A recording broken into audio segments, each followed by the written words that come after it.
kedua itu, keteladanan itu harus sebelum dakwah itu dilakukan atau sebelum tarbiyah, sebelum pendidikan itu dilakukan. Jadi misalnya kita nih ya mau melakukan proses pernikahan, misalnya si gadis ya. Kalau kita ingin benar-benar menjadi wanita yang dipilih oleh seorang laki-laki yang soleh, kitanya itu kan harus solehah dulu kan. Artinya kedua kita tuh harus dibangun dulu gitu. Nah apalagi ketika sudah berumah tangga, sebelum punya anak, kedua itu harus dibangun terus. Begitu anaknya lahir, sudah tercermin sekali bagaimana ibunya solehah, ayahnya soleh gitu. Sehingga pada saat yang sama, dengan kesolehan yang dimiliki itu menjadi contoh sebelum anak itu diajak bisa bicara. Sehingga ibu ketika mau makan sudah baca bismillah, baca doa, selesai makan baca doa misalnya. Cuci tangan yang bersih ketika mau makan, setelah makan juga seperti itu. Anak itu kan sudah belajar, walaupun belum sampai diucapkan, bahkan mungkin anak belum mengerti ya. Ketika anak sudah mulai diajak bicara, baru kita ajak bicara. Tapi keteladanan itu sudah ada dari awal. Begitupun sholat, kalau sholat sudah siap waktu, setiap azan langsung berwudu. Si anak juga nanti tahu kalau begitu ada azan, sholat. Padahal dia nggak sholat gitu. Tapi keteladanan yang dilihat itu, ibunya kok kalau ada azan sholat, ibunya kok ada azan sholat. Si anak akhirnya mengerti, oh kalau ada azan itu sholat. Jadi mungkin anak itu belum sampai setahun, tapi sudah ada suaranya. Dia hanya bisa sholat. Kalau ada azan dia katakan sholat. Cucu saya begitu yang pertama.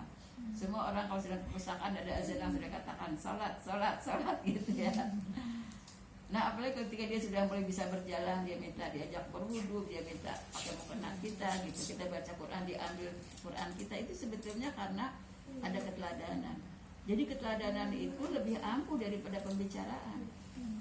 Kita belum sampai menasihati apa-apa, tapi kok anak tuh udah minta wudu, padahal belum mengajarkan wudu. Kenapa anak itu ketika sholat ikut ruku, ikut nanti setelah sedikit minta dipakai jilbab, kalau nggak pakai mukena kita. Nah itu karena keteladanan itu sebetulnya kebutuhan fitrah. Jadi tanpa diproses anak itu untuk meladani kita, itu pasti hatinya akan menuntut. Ya setiap saat dia mencari pelajaran apa yang diberikan oleh orang tuanya dari keteladanannya. Nah karena itu keteladanan itulah yang akan membuat ya seorang ayah, seorang ibu harus terus berubah kepada yang lebih baik. Sementara anak kedua, keteladanan itu yaitu adalah sebuah bentuk nilai-nilai Islam dalam perilaku yang nyata. Nilai-nilai Islam itu kan semuanya konsep ya, ajaran syariat. Tapi bagaimana bentuk yang nyatanya dari nilai syariat itu? Ya perilaku kita. Perilaku itu yang menunjukkan bahwa inilah ajaran Islam. Inilah ajaran Islam dalam berpakaian seperti ini. Inilah ajaran Islam dalam berbicara seperti ini misalnya. Inilah ajaran Islam dalam memandang seperti ini. Semua kita wujudkan dalam perilaku kita. Nah, ketika kita bisa memperlakukannya dengan benar sesuai dengan syariat, itu jadi keteladanan kita ya kepada orang-orang yang dari sekitar kita. Apalagi ibu itu madrasah. Ibu itu adalah sekolah. Jadi keberhasilan seperti apa anak itu dalam proses pendidikannya tergantung pada peran besar ibunya. Memang ayah juga punya kewajiban menjadi pendidik, tapi tidak sebesar ibu, karena yang paling banyak mendampingi anak itu adalah ibu. Kenapa Rasulullah mengatakan al-jannatu tahta aqdabil ummahat? Surga ada di bawah telapak kaki ibu. Karena memang ibu yang banyak mendidik anak. Di dalam Al-Qur'an ada panggilan-panggilan juga untuk ayah ya, untuk ibu, untuk orang tua. Tapi kalau dalam kenyataan sehari-hari, karena ayah punya kewajiban mencari nafkah, maka yang paling banyak dalam melakukan proses pendidikan adalah ibu. Berarti ibu itu harus jadi qudwah yang terus bergerak. Qudwah yang tidak boleh statis. Kalau statis kan, ya ternyata cuma jadi contohnya pakai jilbab sama sholat, tapi baca Quran jarang misalnya, zikir jarang, salat sunnah jarang, bicara misalnya masih belum sopan misalnya. Nah ternyata kan tidak cukup hanya satu sisi. Yang namanya Islam itu kan mengatur semua sisi kehidupan manusia, dan itu harus hidup dalam perilaku kita. Sehingga pada saat Islam ini bagaimana supaya terus kita itu berubah secara dinamis menuju kepada muslim yang kafah. Karena ya kita kan pertama belajar agama bukan dari kecil dalam bimbingan yang efektif dari orang tua ya. Orang tua kita belum punya metode seperti sekarang ibu-ibu yang lebih terampil di dalam mendidik anak. Dulu kita ya seadanya saja gitu ya.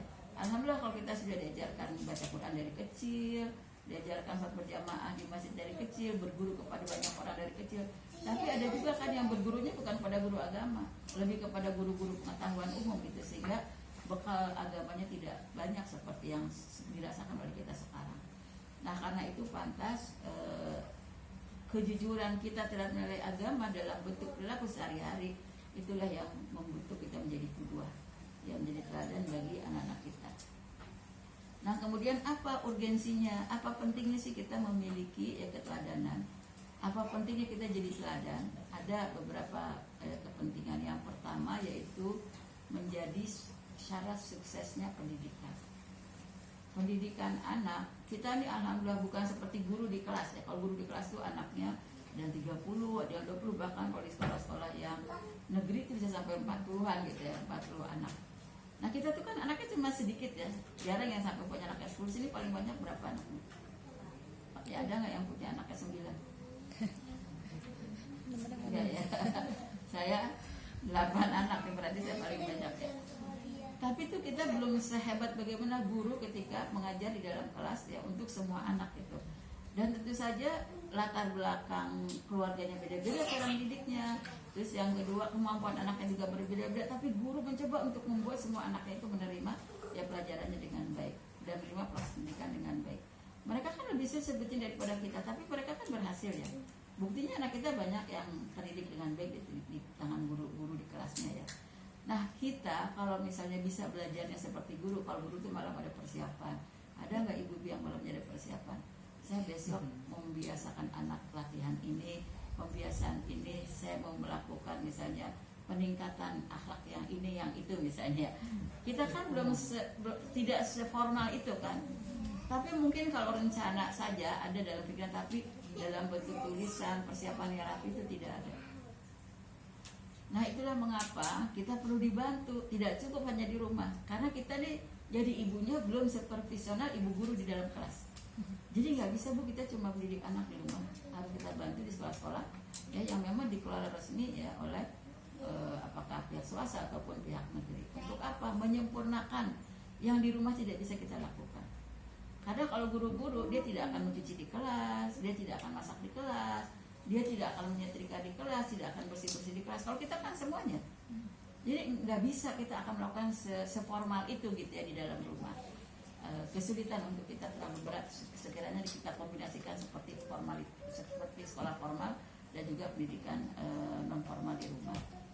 Nah tapi pada dasarnya ibu-ibu, karena ini merupakan syarat keberhasilan pendidikan, maka ibu-ibu harus pertama harus mau terus belajar.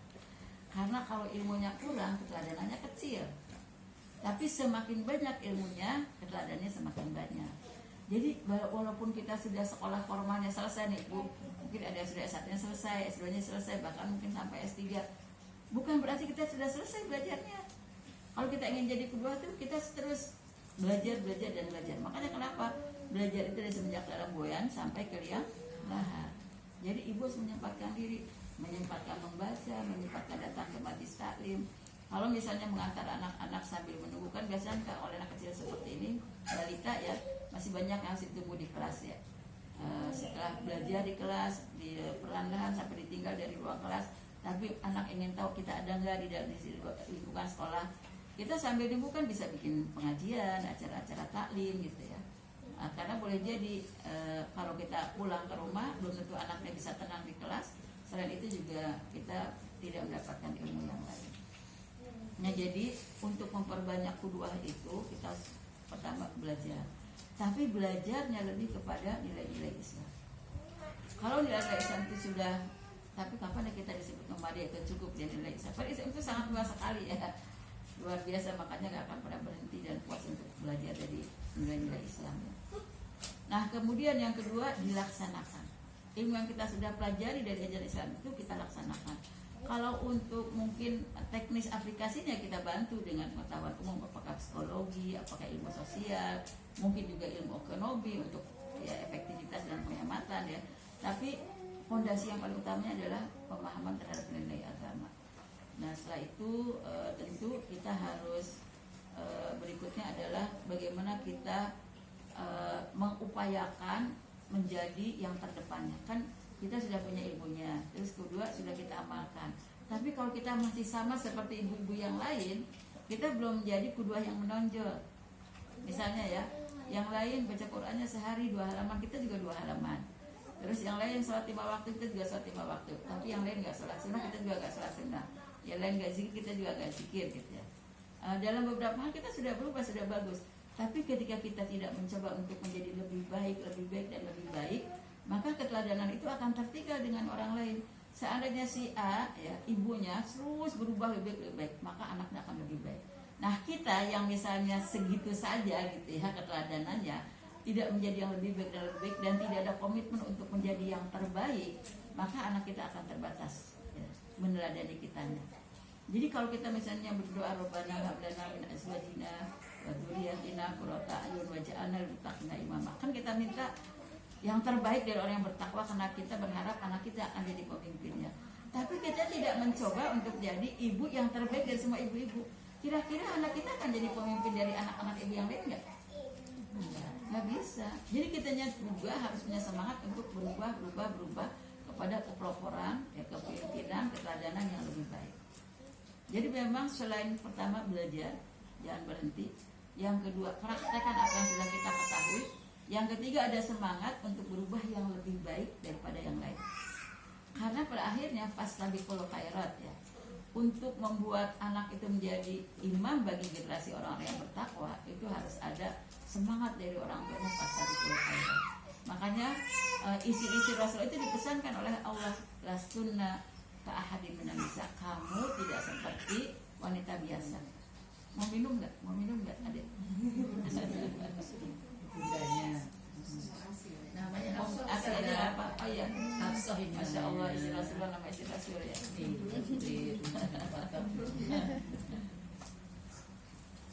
Nah, jadi seperti itu ibu-ibu, kita mencoba terus berubah pada yang lebih baik. Makanya ya ibu kalau bisa, walaupun di majlis taklim itu harus ada kewajiban mengisi lembaran mutala'ah, lembaran evaluasi. Kalau saya majlis taklim itu saya kombinasi sistemnya seperti pembinaan khusus gitu ya. Tapi juga ini adalah majlis taklim. Tapi yang semacam itu jadi efektif. Dari yang misalnya tadinya tidak sholat rajin, sholat itu jadi sholat duluan setiap hari. Yang tadi tidak sholat tahajud jadi sholat tadi setiap hari. Yang tadinya baca Quran tidak pernah hatam jadi bisa hatam setiap bulan. Nah, itu ada evaluasinya juga, lembaran yang harus diisi agar semua punya semangat. Sampai seorang ibu anaknya 4, suaminya kerja di luar negeri, dengan tidak punya khodimah, dia kalau Ramadan bisa 6 kali hatamnya. Nah, karena itu terus ya disemangati harus menjadi ibu yang lebih baik dan kalau bisa menjadi ibu yang terbaik gitu ya. Supaya nanti anak-anak yang dihasilkan itu menjadi anak-anak yang ya bisa memimpin gitu ya untuk generasi yang terbaik. Nah, itulah mengapa dakwahnya Rasulullah berhasilnya karena keteladanannya sangat menonjol. Bukan karena ceramahnya yang banyak, bukan karena khutbahnya yang banyak, tapi yang lebih menonjol dari semua dakwah Rasul itu adalah keteladanannya. Makanya di dalam surat Al-Ahzab ayat 21, surat 33-21 Allah menegaskan, laqad kana lakum fi Rasulillahi uswatun hasanah. Sungguh dalam Rasulullah ya ada uswah hasanah, ada contoh yang baik bagi kalian. Nah, jadi ibu-ibu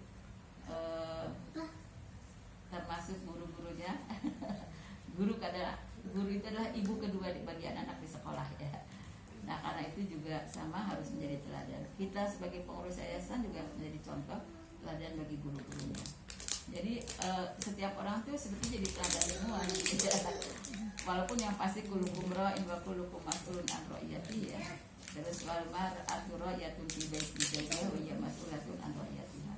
Jadi sudah pasti setiap orang itu akan jadi pemimpin, diminta pertanggungjawabannya di hadapan Allah. Nah, apalagi kita ingin memproses anak didik, apakah itu yang di sekolah ataupun yang di rumah, sama-sama ingin menjadi generasi terbaiknya. Nah, karena itu semua berlomba ya, harus bisa menjadi kedua dan bahkan berusaha terus berubah ini menjadi lebih baik. Harus ada semangat berlomba. Saya nggak mau kalah sama si A, saya nggak mau kalah sama si B gitu. Jadi kalau misalnya nih ada ibu-ibu ya, anaknya pas pulang ditanya, kamu nilainya berapa hari ini? Aku nilainya 9. Si itu berapa nilainya? Kita tahu nih siapa yang cerdas-cerdas, kita sebut misalnya. Si itu segini. Tapi itu semangat membuat anak tuh terus berlomba jadi bagus. Dulu anak saya yang pertama dibuat seperti itu dia di sekolah unggulannya teladan terus gitu. Karena akhirnya dia punya semangat gini, nggak mau kalau ntar ditajin sama Umi gitu ya. Jadi terus kalau pulang mau pulang tuh nanya juga teman-temannya, aduh ini berapa, ini berapa. Dia berlomba lagi, besok saya nggak mau kalah, saya besok nggak mau kalah. Nah kalau misalnya kita menciptakan semangat belajar pada anak seperti itu, maka tentu dari sisi akhlak moralitasnya kan tentu akan kita bangun lebih baik. Jadi anak yang mengerti bahwa kalau kita dilatih beramal itu nggak perlu hadiah, itu anak saya bisa mengerti begitu tanpa diberitahu. Misalnya kita udah biasa sih dulu waktu anak masih kecil itu setiap hari Ahad malam ibadah maghrib itu kita semua musyawarah gitu, mengevaluasi anak kegiatan dalam sepekan seperti apa. Terus anak-anak juga memberikan usulan saran kepada kita seperti apa, mengingatkan apa yang dilakukan oleh anak dalam pekan itu apa saja, itu di malam tersebut. Nah ternyata di menjelang Ramadan itu dikasih tahu si A target ibadahnya apa saja, terus berapa jumlahnya selama sebulan gitu. Terus dikasih tahu sama suami saya, siapapun yang berhasil targetnya, misalnya kalau hatam Quran 1 kali dikasih uang 50.000, hatam 2 kali 100.000, hatam 3 kali 300.000 150.000 ya. Nah ternyata anak saya tuh langsung lagi, ngapain orang ibadah dibayar kata gitu ya. Padahal dia masih SD waktu itu. Nah itu mungkin karena ya proses yang dia lihat selama ini, pelajaran yang di sekolah diberi, kemudian arahan dari orang tua, akhirnya dia bisa mencerna sendiri gitu ya. Bagaimana yang namanya beribadah itu harus ikhlas karena Allah, ya harus dibangun atas semangat sendiri dan lain-lain. Nah jadi ibu-ibu tarbiyah untuk pendidikan untuk anak-anak ini sangat penting, tapi diingat bahwa sebelum kita melakukan proses pendidikan itu sebetulnya dituntut untuk menjadi teladan dari para orang tuanya ya.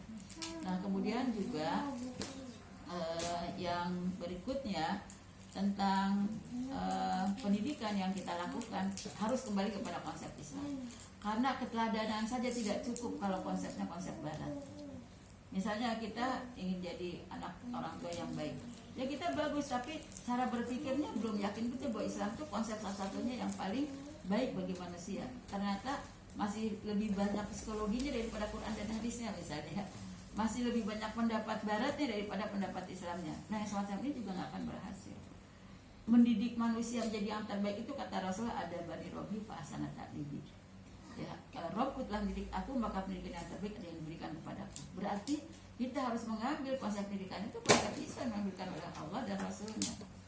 Walaupun kita akan mengambil ya, misalnya pendapat-pendapat psikologi, tapi kan kita lihat dulu ini benar nggak sih sesuai dengan ajaran Islam. Kalau tidak sesuai ya tidak akan kita gunakan. Sehingga konsep yang di luar Al-Quran dan Sunnah itu akan kita ambil kalau hanya untuk mempermudah aplikasi saja dan tidak bertentangan dengan nilai-nilai aslinya. Nah karena itu di dalam proses pendidikan konsep Islam jangan pernah ditinggal. Kembali kepada konsep Islam, itulah sumber utama kita agar membuat anak jadi pemimpin dari orang-orang yang bertakwa. Terus yang kedua harus membentuk berbagai kekuatan. Kekuatan apa yang kita bangun dalam proses pendidikan itu? Yang pertama kekuatan iman. Imannya tidak boleh lemah. Kita mendidik anak itu harus menomorsatukan pendidikan akidah. Kenapa Rasulullah itu selama di Mekah yang dibangun dakwahnya itu hanya akidah terus. Sholat itu hanya menjelang setahun 2 tahun mau hijrah. Sebelumnya cuma sholat itu aja, akidah saja. Karena ketika akidahnya sudah kuat, diberikan syariat apapun dia siap. Jadi yang pertama itu harus kita pastikan anak itu harus imannya kuat. Yang kedua harus ya kuat akhlaknya, moralitasnya. Akhlak moral itu kan cermin dari iman. Kalau misalnya imannya lemah, akhlaknya juga lemah. Kalau imannya buruk, ya pasti akhlaknya juga buruk. Ibu-ibu bayangkan zaman sekarang, ibu-ibu yang tidak menanamkan kekuatan iman kepada anaknya, luar biasa dampak kepada anak itu. Keburukannya luar biasa, sampai nikah beda agama mereka berani, nggak akan mau lagi mempertahankan agama, nggak apa-apa beda agama. Bahkan jika perlu mereka lepaskan agamanya masing-masing. Yang kedua, kalau nikah juga nggak mau punya anak, nggak mau repot-repot, nggak mau ngurus anak, nggak mau berjihad sebagai ibu rumah tangga solihah di dalam keluarganya. Terus lebih dari itu nikah mau punya anak, tapi dia menganggap nggak apa-apa anak melakukan pergaulan bebas dengan teman-temannya. Banyak kan yang begitu, ibu tidak punya malu, dia melihat anaknya hamil kemudian dinikahkan. Bahkan sekarang mengurus anak hamil dinikahkan sebelum usia 19 tahun itu repot, karena harus minta izin di pengadilan. Harus proses pengadilan berkali-kali sampai nanti keluar Kalau itu dapat izinnya, baru bisa dinikahkan. Kalau tidak, tapi banyak ibu di masa sekarang nggak malu, anaknya sudah hamil dinikahkan, ngundang orang sebanyak-banyaknya, biasa saja.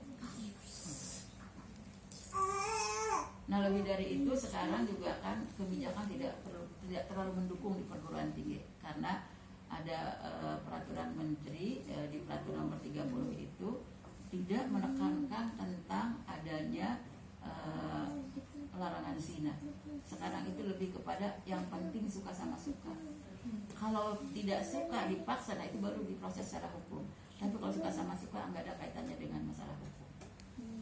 Nah, apakah kita akan berikan semacam ini anak bebasannya? Ada seorang ibu, anak saya sudah pesantren kan, SMP selesai sampai kelas 9.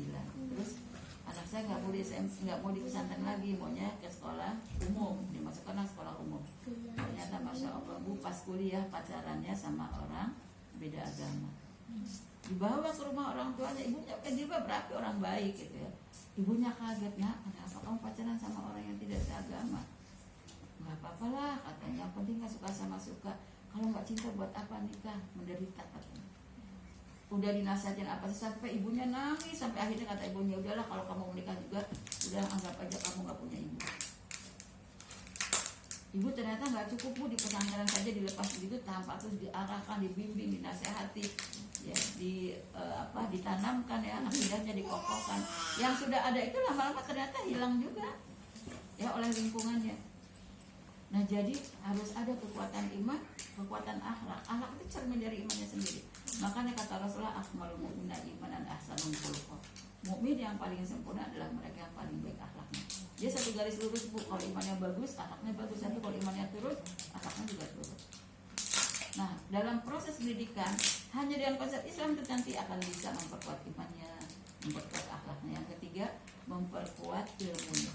Ilmunya harus kuat. Apalagi zaman sekarang di persaingan globalisasi ini bu, kalau cuma S1 aja berat bu hidupnya. Sekarang nih yang sudah sama-sama S2 aja banyak yang nggak dapat pekerjaan.